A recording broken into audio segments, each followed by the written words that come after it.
2当前，新竹县竹北一个建案因为施工造成路基落空，一台电动车甚至是直接落入去坑内底。建案边仔的社区嘛受到影响。官府是要求建商连夜停工，而且要提出完整的损害赔偿方案了后，才会同意复工。不过最近官府向宣布原则上同意复工，引起社区的居民不满，表示讲双方协商根本是还未完成。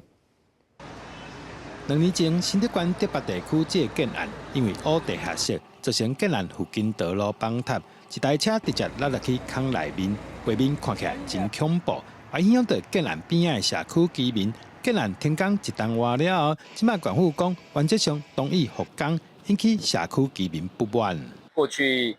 县长跟前处长其实有把零损的协商纳入我们复工的条件之一，真的延宕太久了，所以我们诉求就是县府一定要帮我们把关，尽量要求建商尽快的跟附近的住户进行那个零损的协商。新竹县政府强调，针对损害赔偿，建商有提出1亿担保金放伫县府，会要求建商先甲受灾户和解，未来完工再当摕到即照。零损和解完成的时间要在取得使用执照前，而目前是复工的阶段，也还在整个施工的一个期程当中。其实离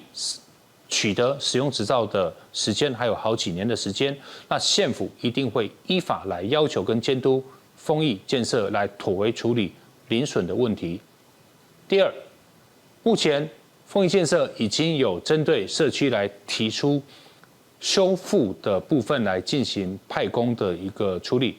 修复完成者已经也签署相关的一个派工或者是修缮服务的一个文件。县府表示，未来会继续监督施工单位，确保施工安全以及周边环境维护。目前只是复工阶段，县府一定会依法要求建商用早完成赔偿。记者杜君和新竹报道。